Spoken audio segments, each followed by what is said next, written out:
Hey, what's going on there, YouTube? Welcome back to Charles' Toy Room, and welcome to day one of the 25 Days of Christmas movie marathon. First up is Love Actually, the ultimate romantic comedy.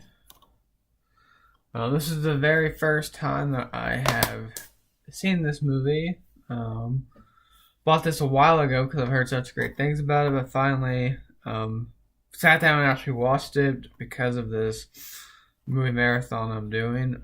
Great movie. It came out in 2003. It was written and directed by Richard Curtis. It begins like 6 or 7 weeks before Christmas, and you see a lot of. You meet all the characters. There's a big cast, and they're kind of their highs, lows. Some have tragedy. Some, there's people getting married. Keira Knightley is getting married. Her character's getting married to Chiwetel Ejiofor, and Hugh Grant is becoming the Prime Minister of Great Britain. And some of the highs, but there's also lows. Liam Neeson's character just lost his wife. And then Colin Firth finds out that his wife or girlfriend, it's never specified in the movie, is cheating on him.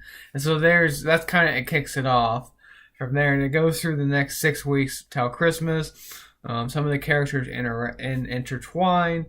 And part of it, is part of the movie kind of is confusing because it keeps going back and forth and you can't really follow the timeline.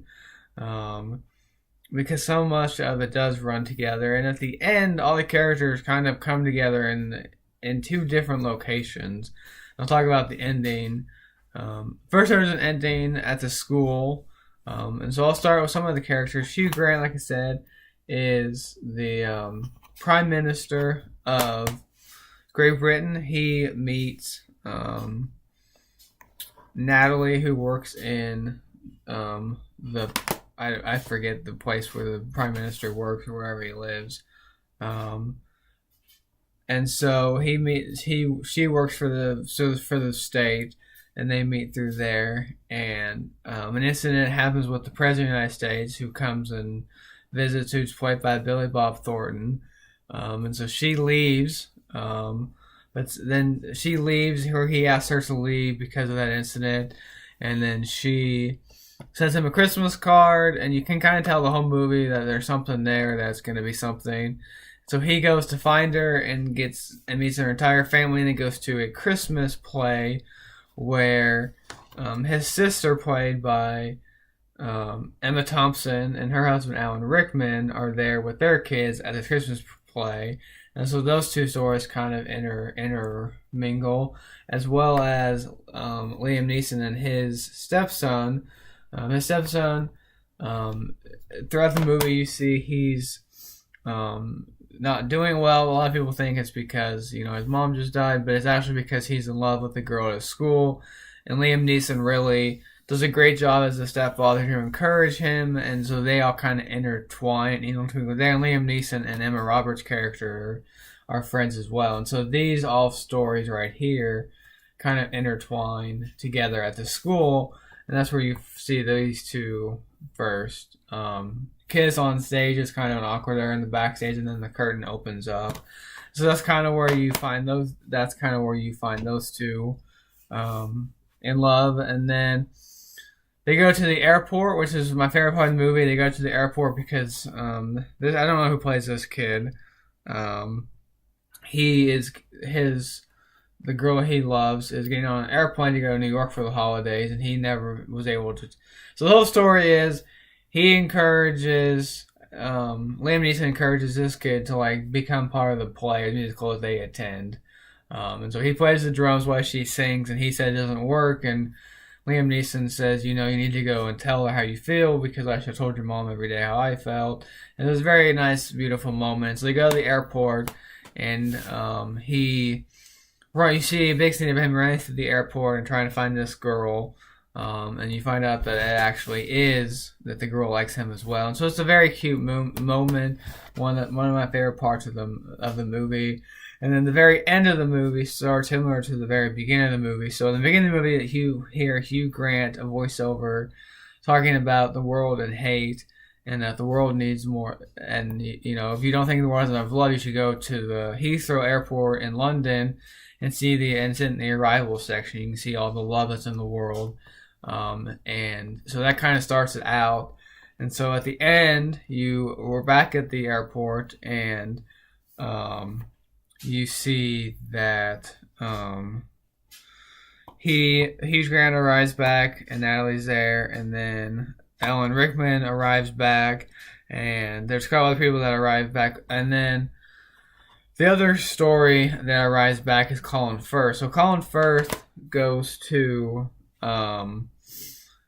he finds out that his wife girlfriend's on him, and he goes somewhere in Rice, and he meets this girl. It starts with an A. I don't know how you pronounce it. And so she goes, and they kind of fall in love over this. She's taking care of this house for him or whatever, and so he goes and learns. They both learn the language that each other of them speak.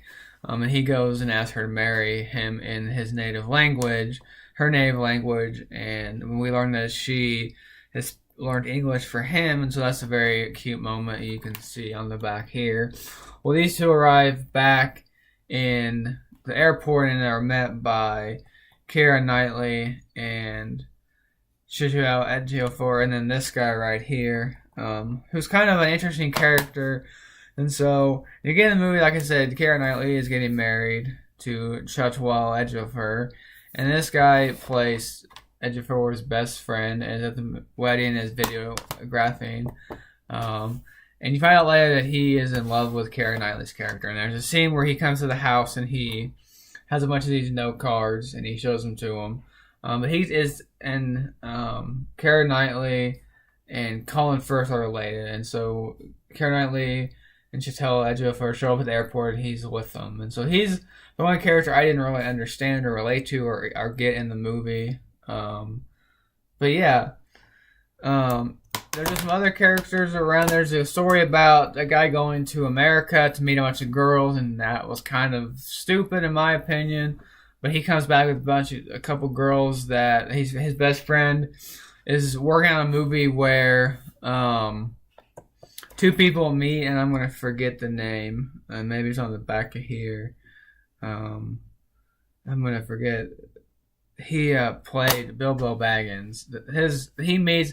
He's like an extra on the movie set, and he meets this girl, and so that's kind of, those stories are connected. All the stories are connected, which is why I really liked in this movie.